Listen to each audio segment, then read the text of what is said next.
Welcome to the second edition of the Do More Foundation conversations that we've been having. Last conversation I had was with Dr. Jessica Ronaasen. She was actually interviewing me. And today I'm going to be interviewing Jessica. And we're going to be talking about the theory of change. And but before we do that, remember last time we spoke about whenever we start meetings, and one of the things we're trying to entrench within the foundation is this idea of play, because we know children learn through play. So we start meetings within the foundation asking a simple play kind of question. So my play question to you, Jessica, which you're going to have to answer right at the end, is because we're talking about theory of change and kind of like structures. What do you remember from your childhood in terms of puzzles and your most favorite puzzle? Okay. All right. Yeah. So we can come back to that at the end. Today, like I said, is around the theory of change, and the organization has a really beautiful, simple theory of change now, but we're going to come to that. We started within the foundation with a very programmatic theory of change. Can you talk to us about like how commonplace that kind of theory of change is, and how we progressed from that to where we are now? Sure. Even to take a step back would be to unpack for our listeners, what is a theory of change? And Sure. For those of you who are listening, what is a theory of change? For development organizations, it's a guiding framework, something that outlines the assumptions that the foundation or the organization takes to assume if we do X, it will result in Y. So if we do something, what will the result and impact be? What is interesting about that is it allows for a conversation of indicators and outputs. What do we hope to achieve and get out of this intervention? And that can be measurable, which is really helpful when you're accounting for funds, but it's also really helpful for when you're talking about measurement indicators for impact. So are we actually making a change with the work that we do? And sometimes theories of change would project long-term outcomes that you can't always envisage because you hope you'll be working towards that. Just as the foundation is better tomorrows for young children in South Africa through partnerships, what that looks like, I mean, that will continually evolve. And so our work constantly has to be reevaluating itself against that. So that's just a simple breakdown for people who wouldn't perhaps know what is a theory of change. It's a huge shift in development thinking, because all of a sudden it challenges organizations to be very systematic about the work that they do and think about the why. Why are we doing what we do, and how are we doing it? And I think that's really useful. And it's probably why you mentioned now at the beginning that the foundation started with quite a complex programmatic theory of change and has moved towards a more simplified theory of change, because I guess as you're learning, so your theory of change strengthens, because you test those assumptions and you realize, okay, we've outgrown this or we've achieved this. We actually no longer need that part of our theory of change, or that didn't work, that assumption isn't true. And we need to adapt it. So what is interesting about a theory of change is it should be a working document, something that's alive within a foundation or an organization. And that was true for the foundation. In terms of, I mean, what's happened in the foundation that you've noticed where things have changed and that the theory of change is not irrelevant, but it's needed to change? 100%. So initially the foundation's theory of change was very linear and divided into sections and segments that would look at nutrition, parenting, partnerships, collaboration, early learning separately in their separate programs with their kind of very structured, measurable outputs. So again, the foundation was doing excellent work in these very segmented areas. But what happened over time is that the foundation was actually working in an integrated way. And so nutrition was not separate from early learning, and nutrition and parenting were not separate from collaboration. And it'll be so interesting to hear some of our future podcasts where we talk about partnerships, because partnerships on its own is not on its own. And so I think what happened with the foundation was that we started to track the measurement outcomes, the data that was moving around the foundation, realizing how interlinked all of these, the monitoring and evaluation framework that you were operating within. And I think, and a shout out to Jessica Horler, because, and Linda Bierstierker, who were critical external consultants for us, expert consultants who came in and gave us commentary at various milestones within the foundation. Also then to say there was a huge amount of scaling that began to happen within the foundation that was, I don't think, part of your original theory of change. So from my perspective, I guess what happened is that you grew.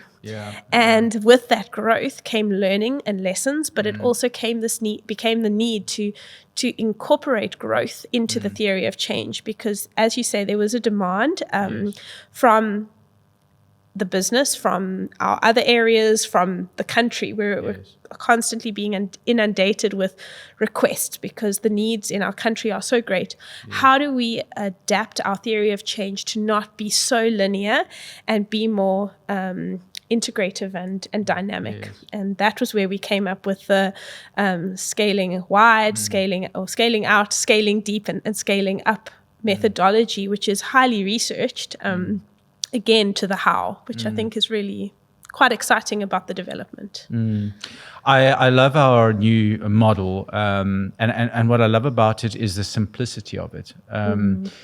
And I mean, core to that, I want you to chat to us what like the discovery of partnerships, and you mentioned it just now, the critical part that partnership plays to the foundation. And so where does that sit in our model? But don't you want to talk to us about what sits within the scaling up, scaling wide? Sure. So yes, at the core of the theory of change is better tomorrows for young children through partnerships. That became the core, and if you dig deeper then into these three components, the scaling deep is our deep dive work into communities. So it's the deep work, community-based changing of lives, perceptions, policy at local level, engaging deeply with local partners, including ECD practitioners, including local clinics, clinic staff, including the day mothers who are working with ECD or with infants, right, and young children.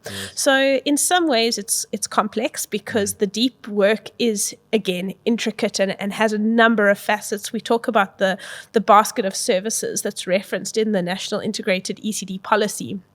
That's all encompassed within our deep community work. We then skip to the advocacy work, which is the scaling up. And that's our work with national government. It's our work advocating for young children on webinars, through conference papers, learning briefs. This podcast will be part of our scaling up. Exactly.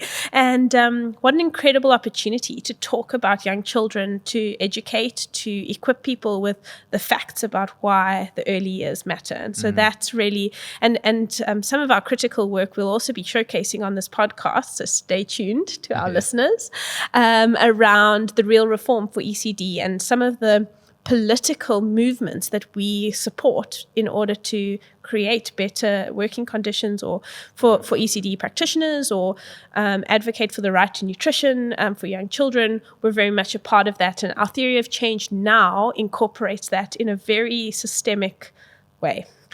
And then, interestingly, the portfolio that I'm involved in my everyday is the scaling out of national programs, and that revolves around our nutrition. So our porridge, do more porridge. that's a good guest. We should have them. We should have someone come talk about Do More Porridge.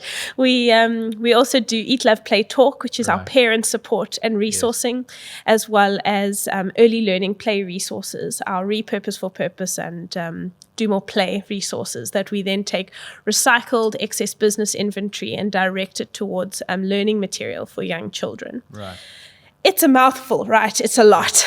Mix these three elements together, and what you get is an incredible ecosystem driven by really passionate people through partnerships. And I think that is the magic of this theory of change, is that it's an easy way to explain to people quite complex work that we do at various levels. Yeah. I also love the model. It flexes, right? So the model in terms of the scaling, it flexes out depending on the contributions that we might have. So I think we kind of come to the end of our conversation, unfortunately. It's been really great, and I really appreciate you sharing the theory of change. And I know you've been very critically involved in that. So thank you for your contribution to that.